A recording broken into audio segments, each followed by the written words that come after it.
Welcome to Whispers of Resilience, our MS Stories podcast, where Justine Martin, the Queen of Resilience, sits down with each incredible author featured in this highly anticipated anthology. In this captivating series, we delve into the depths of each author's chapter, exploring the hows and whys behind their desire to share their experiences with multiple sclerosis. Prepare to be inspired as these courageous souls recount their triumphs, their challenges, and the resilience that fuels their spirits.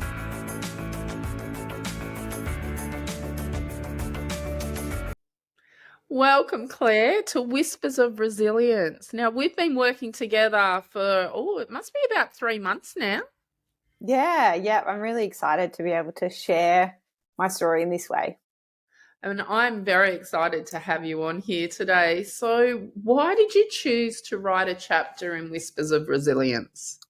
I have written a couple of published chapters before in various books. The reason that this one really struck a chord with me is that no one's selling anything. We're not here to talk about our businesses, to try and get someone to sign up to something. This one is the reason that I'm really interested to be part of this book is that everyone is just telling a story, and in some way that is to help or hope to help others who are newly diagnosed or long-term diagnosed. So the reason that I really wanted to share my story in this book is that we're not necessarily getting anything out of it except for being able to tell our story. It's really in the hope that someone else will gain something from reading it. Yeah, that's right. So let's talk a little bit about your chapter, because yours is totally different to everyone else's. Now, you haven't read everyone else's. I'm the only one so far that, and the editor and Susie, of course, that have read it all. Let's talk about your chapter. What inspired you to write it the way that you did?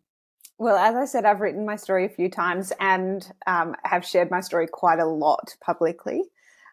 So I wanted to tell it in a different way that I still thought would be helpful. And the way I told it, and I suppose I can talk a little bit about it, but we don't want to give too much away. I've talked about the dichotomy and the duality of having a disability, but particularly MS.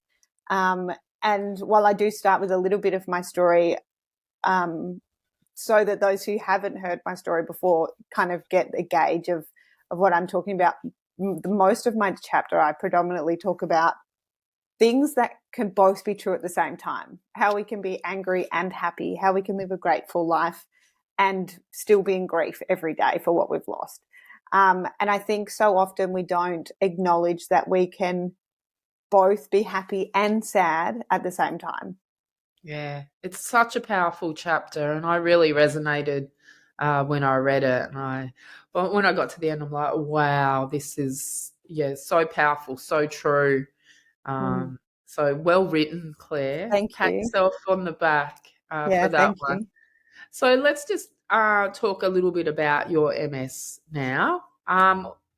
When were you diagnosed? April 2017.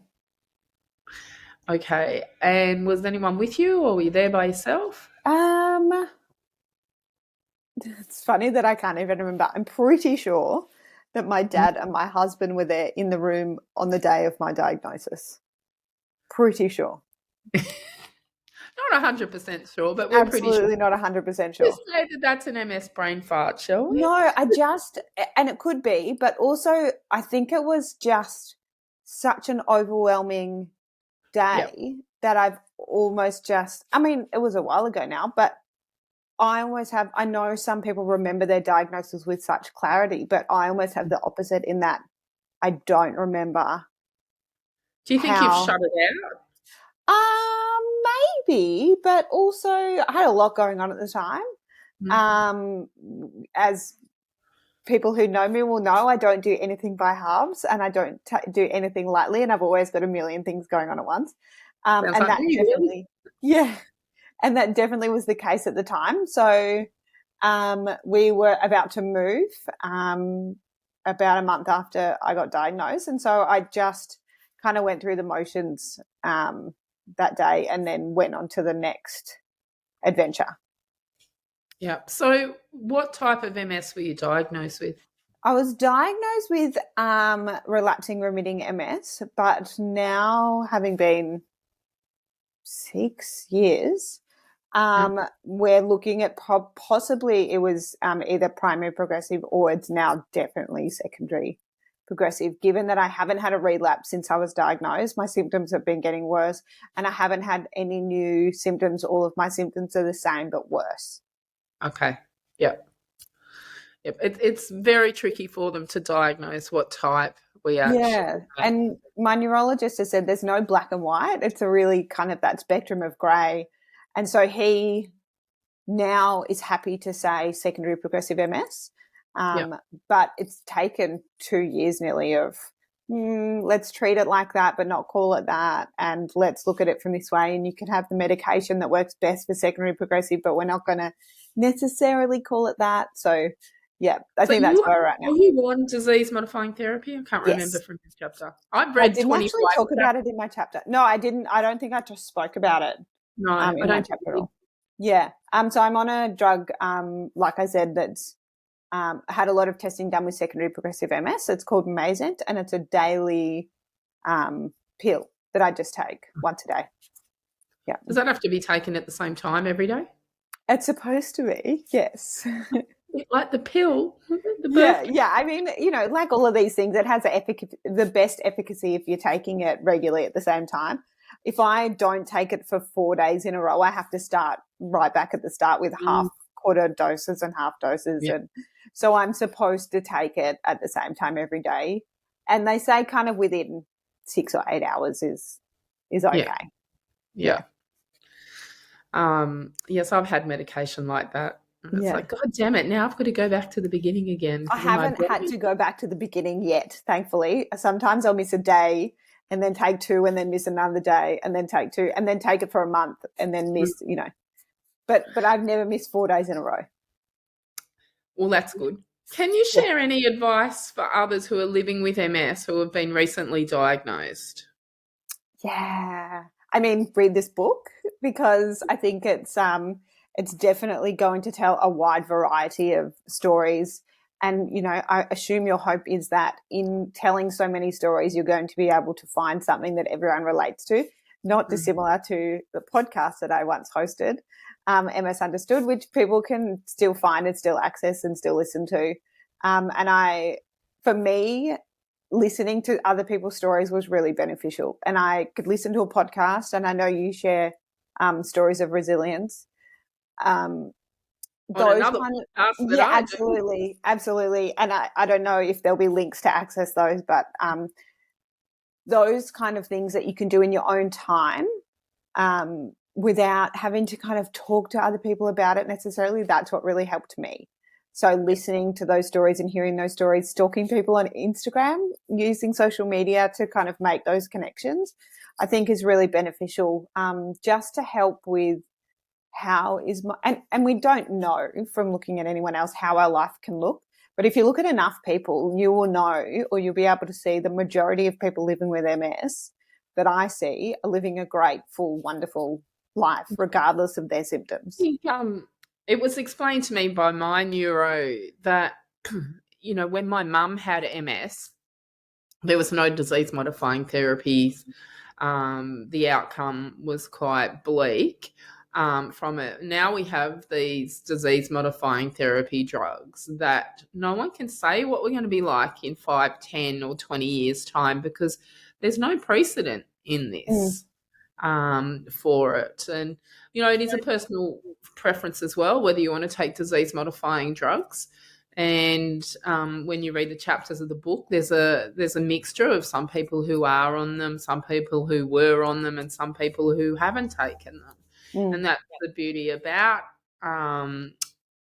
freedom of choice, that we can choose whether we want to be on them or come off them. And I think not only obviously has it to do with choice, but it's to do with your life, your symptoms, how it appears, what's changing. Yep. Like you can go on and off these drugs. You can choose to do one thing and change your mind. We're allowed to change our minds. Humans are allowed to change their minds, and that's all okay. Yep. Yeah, that's definitely right. I find the Facebook support groups are always a good place as well to find that extra bit of support, and you can I buddy think up with some. them. I think Yeah. some of the groups are great. Some of the groups I have had to either unfollow or leave, because I think there can also be a lot of, I find that, or I have found, and obviously not the case for everyone, but I think I see a lot more positivity from Instagram, from MS warriors on Instagram than I do in Facebook groups. I think often Facebook groups, and rightly so, people need it, but a place for people to vent. And then that sometimes, if you're newly diagnosed, Can that become overwhelming. yeah, absolutely. Absolutely. So Yeah. I think you've got to take things too online that you see with a grain of salt. Well, I'm actually admin of one of those groups, so Yes. supporting And it. that one's nice. Yeah. Thanks. You're welcome. Obviously. Yeah. That one, I paid us to say that, everyone. No, I didn't. That one's called Supporting Each Other with MS in Australia, and it was actually the first support group in Australia online. So when I was diagnosed, I couldn't find an online support group, and my fiance at the time, who's no longer in my life, he was doing the whole ostrich in the sand thing, and we weren't allowed to talk about it when he was at home, and we had to pretend that it wasn't there. And I really needed a tribe and a community to be around, and I started that group, and we have over 700 people in it, and I'm very particular on who I let in, because they have to have MS. They can't be a support person, and they have to live in Australia. So because there was that criteria in joining, I think that's helped with the group as well. So look us up on Facebook, anyone that wants to join a fantastic group. Claire, what are some common misconceptions about MS that you would like to clear up? Oh my goodness, there's so many. I think that everyone's going to end up in a wheelchair. And lots of people do. I use a wheelchair when I'm out and about. I probably should be using one at home more often, but our house is not very big. That is one common misconception. I know a woman who recently just tried hiking Everest with MS. So, there's lots of different it's such a spectrum. It's such a spectrum. That we're all sad and miserable, because obviously from reading this book, that's, I assume, like I said, I haven't read it, but it's obviously not the case. And definitely from what I see online, and I know from my life, I am living a great, full, busy life.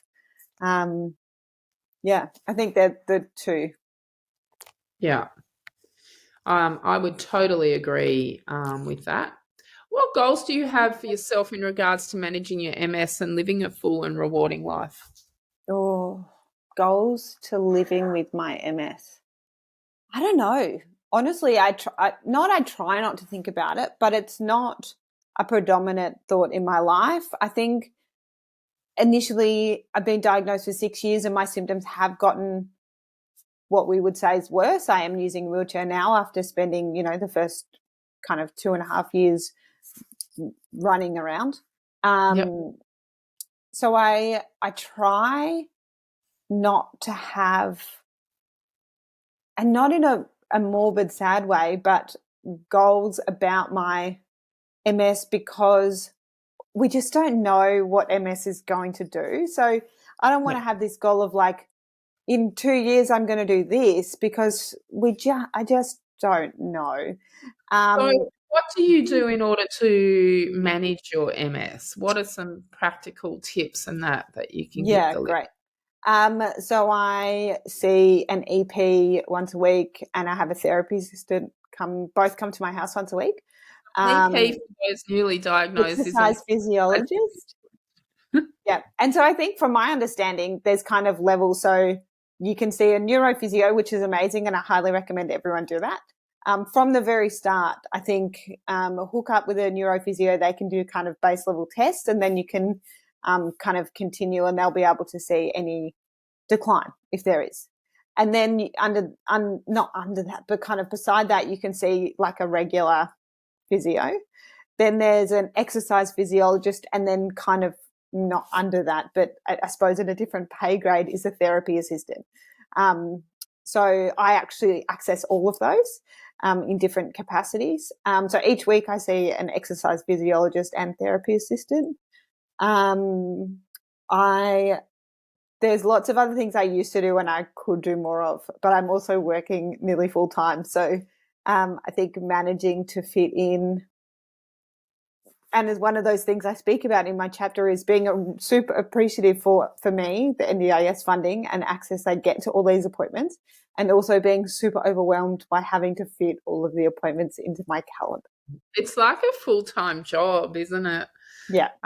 Managing, your medical appointments and all your physicians. I'm coming back as an ologist, something on an ologist. I'm training to be an ologist. Well, there you go. What are you training to be, Claire? I'm doing a Bachelor of Psychological Science. So one day I'd like to be a psychologist. There you go. Yeah, I might work with people. you. One day, and work with people newly diagnosed with chronic illnesses, because I think when I was diagnosed, that's something I definitely did early on, is sought out a good psychologist and didn't have great success. No, they're very far between, the good ones. Yeah. So and interview actually Sally Shaw, who is a psychologist who has MS, on the podcast, and she was amazing, and thought if every psychologist I could see or have access to had a chronic illness, they would understand or have more of an understanding. And so I thought, I'm going to do that. So yeah, halfway through my bazillion year-long degree, one day it's my retirement career. That's my plan. Well, you're halfway through it. Jeez. Yeah. Yeah, actually, I think more than halfway through. Anyway, I'm getting there. You're getting there. We'll have to have a big party when you get there, Claire. I know. So Claire and I actually don't live too far away from each other, and we have met in person quite a few times. And we've both interviewed each other on our podcast. So what was your podcast called again, Claire? So I hosted the MS Understood podcast, and I think at the time, again, not dissimilar to you and your Facebook group, I do think it was one of the first MS-focused podcasts, and the reason I started it was because that's what I wanted when I was diagnosed. And I did nearly 100 episodes, interviewed people from all over the world, who had either had MS, and then later on I started interviewing some of the ologists. What did we say? Ologists. I interviewed some of the ologists, and people who could help people with MS.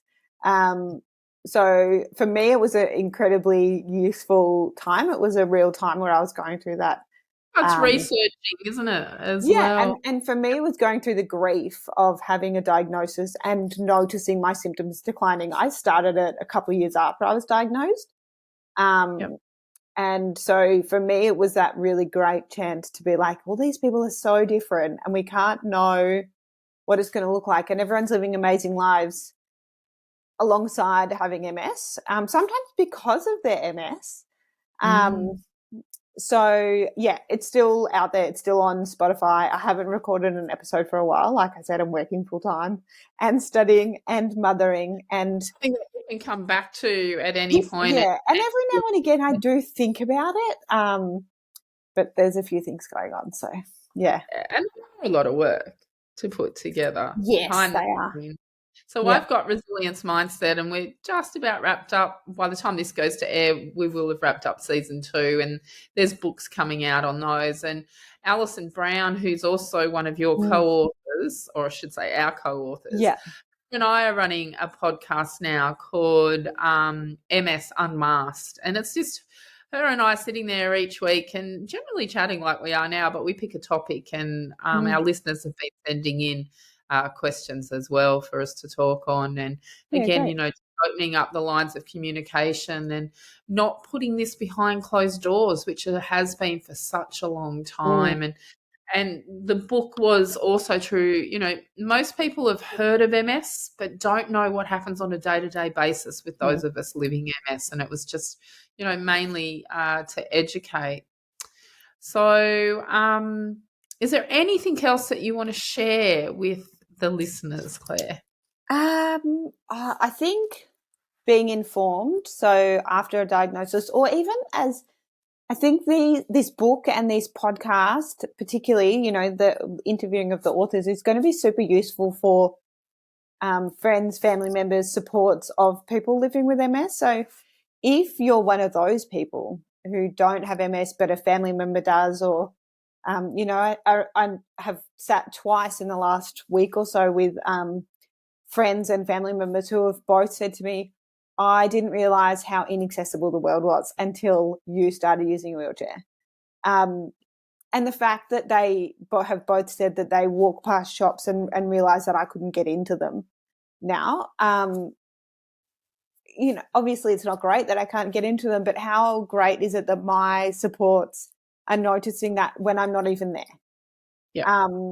So I think that it's not just this book and this podcast, and the research that we do around this is not just for people living with MS directly, not just those who've just diagnosed with MS, but those living with people who have MS in their lives. And that it means so much when people take the time to read a book or do some research or learn about. Yeah. Those that we have no choice when we have MS to find out about it. We sit in the doctor's appointments, we listen to what they've got to say, we're in the support groups and everything like that. And we know what our body can and can't do. It is extremely difficult as a carer of someone who has MS. And I know this because I was a carer before I got MS, with my own mum having it. And the frustrations I used to have with her, but now when I sit back and think, oh, well, that's why she did that, or that's why she did that.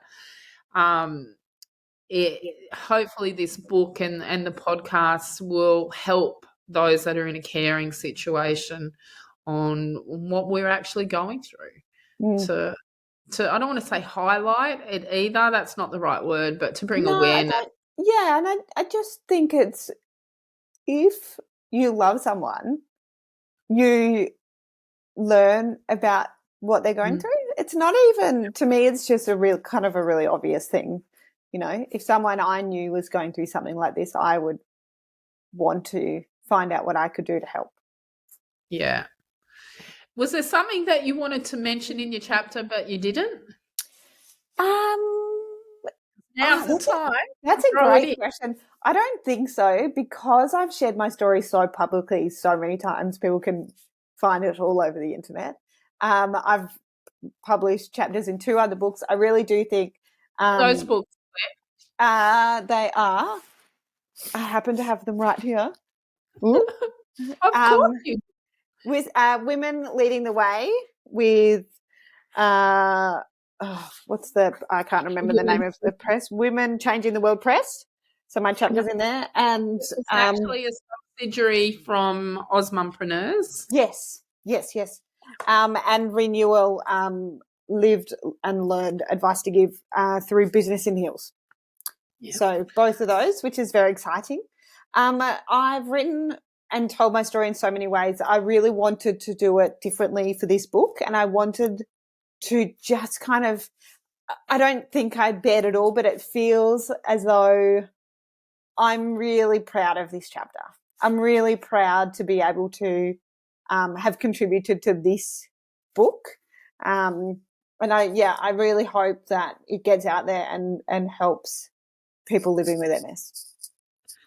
Well, I'm really proud that you've actually been a part of this project, Claire, and that we're friends as well. So I think we'll wrap it up now. These podcasts are going to be nice and short and sweet. Right.